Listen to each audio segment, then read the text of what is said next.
Good morning, guys. We've got another community conversation here today with who is the Hulk, but is also Dr. Micheal Walsh. He is what's your title here at the university? Associate Professor of Clarinet at South Dakota State University. So Mike is joining us. How long have you been here at SDSU? This is my 11th year at SDSU. I got here in 2009. Which is hard to believe. I feel like, I was talking to Mike yesterday, I said, I feel like it's like 3 years ago, but 11 years is a long time to survive the winters of South Dakota. Yes, it went very fast. I remember two in particular. I don't remember the years, but there were 2 years where I was like, yeah, this is really cold. And I'm sure that people told you, as they told me, like, this is the worst winter ever, when I feel like every year is still a bad winter. So yes, and it's pretty cold early this year, so ooh, yeah, I don't like it. We'll see what happens. So what do you do here at SDSU? Yes, well, my main role is to teach applied clarinet studio.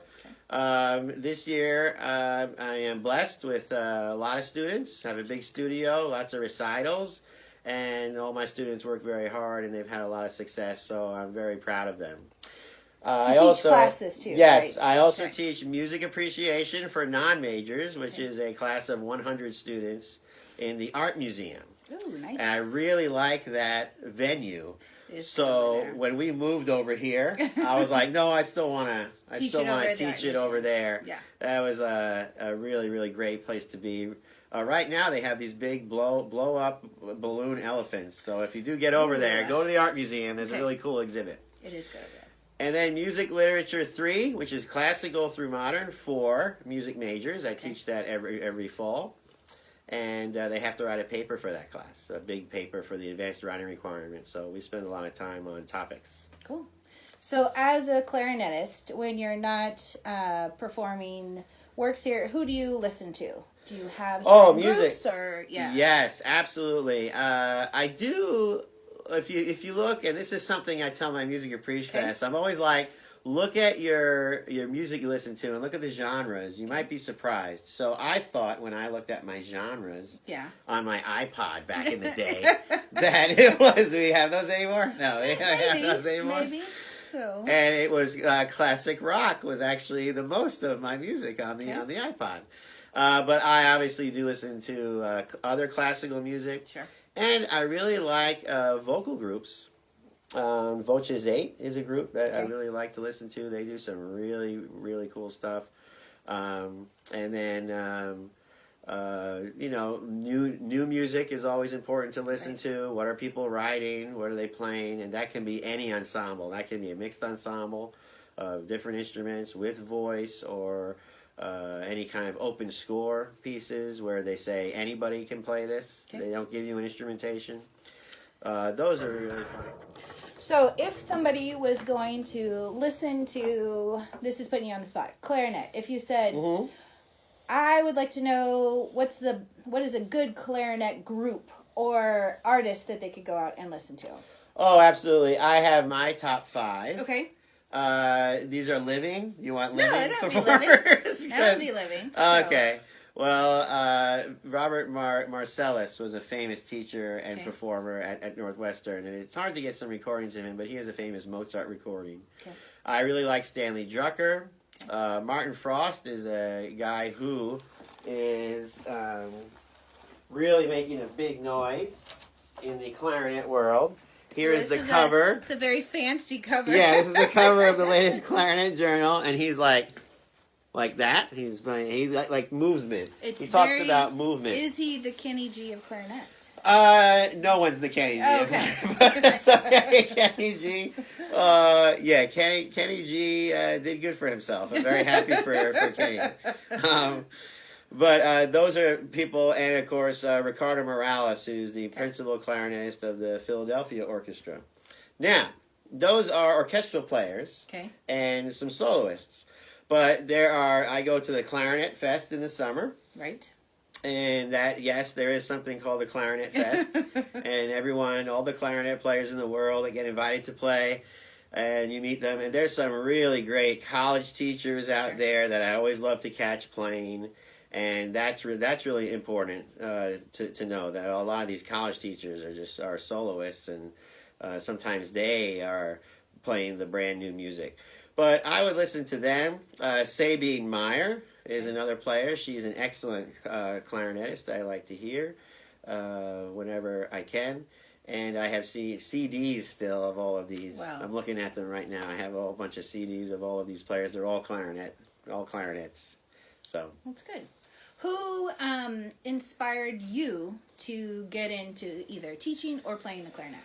Well, my first teacher was a friend of my father's, and his name was Larry Sobel, and he was a really great clarinetist who, in the 70s, commissioned pieces from Karel Husa, Alan Hovhaness, Roy Harris, big-time names. I mean, I didn't know these people, and he taught me a lot about the music world and what it was like to be that kind of person. He lived in New York and would play all of these new pieces. So he was really my first inspiration. And the other inspiration for teaching is, of course, my college teachers, Margaret Donahue Flavin at the University of Miami and Larry Maxey at the University of Kansas were big inspirations for me once I decided this is what I wanted to do. But my parents are probably the biggest inspiration that I have. I would say, like, if you talk to a lot of musicians, like, their family support system of encouraging them to continue to do all this stuff is major. It is so important. And they were both teachers. And I remember talking to my sister when we would have dinner when we were young, listening to my parents, and we'd both say, I'm not going to teach. Yeah, we'd be like, no way. I mean, they'd talk about board meetings and problems and things. Sure. I mean, there's a lot of good stuff, too.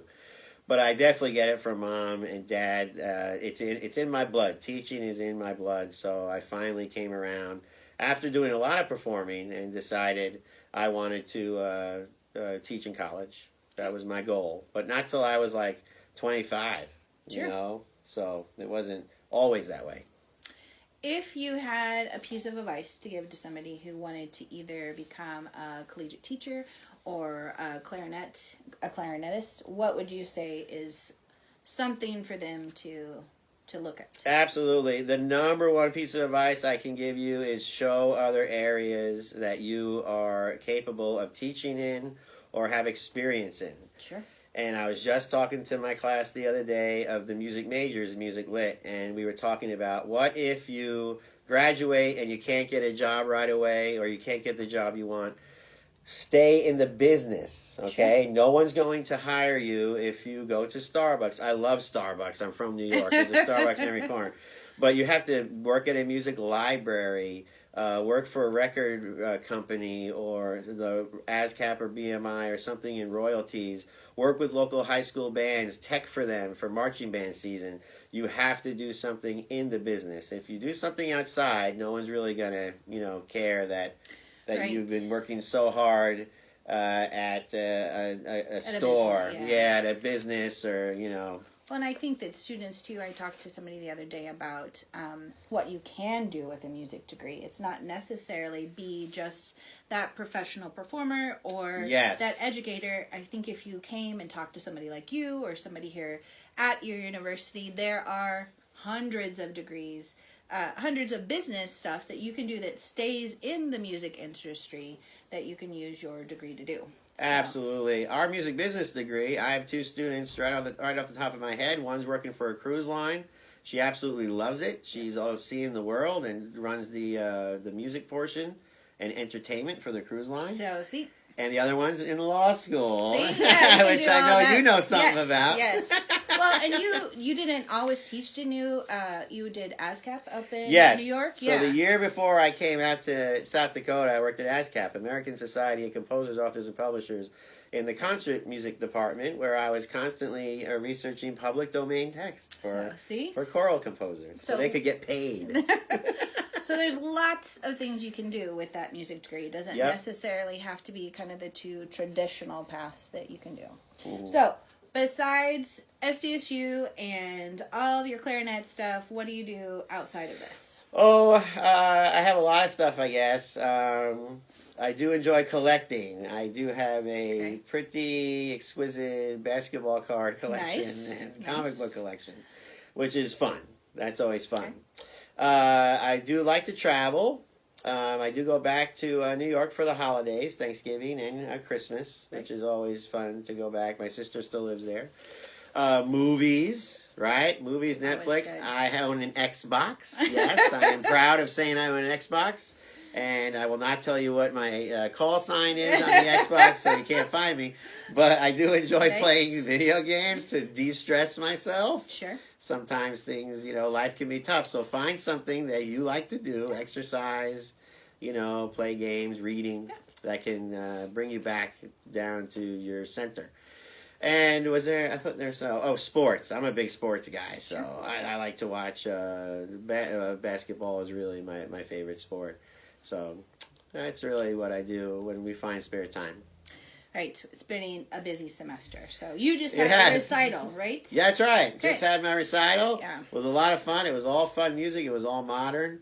And played some beautiful music and some modern music that dealt with some modern techniques like multiphonics and things like that. But it was in our new recital hall, which is so much fun to play in. Yeah. Now, do you have a recital in the spring too, or are you done for the year? I'm done for the year. Okay. I usually do one a year. Okay.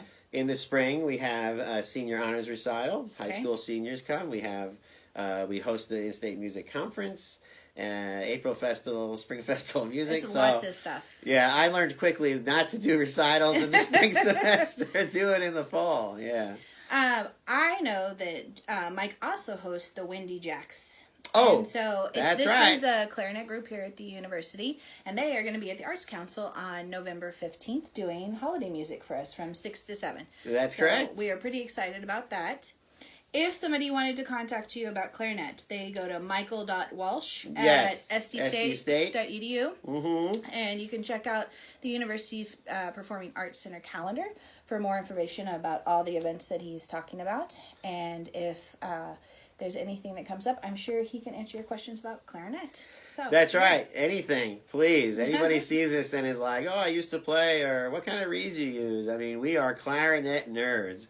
We are clarinet nerds. Clarinet, so, I like it. So yeah, anything you want to know, I will talk hours about the clarinet, and I'll also tell you how drilling a hole through a carrot is not a clarinet. Oh, if you've seen the carrot clarinet video, you can look it up. I feel like we've hit a spot here. Yeah, that's right. You're like, oh, where's this going now? No. But a big happy Halloween to everybody today, and thank you for Mike Walsh for joining us. And, happy Halloween. Give me some candy. We will see you guys next week. Thanks. Great. Thank you.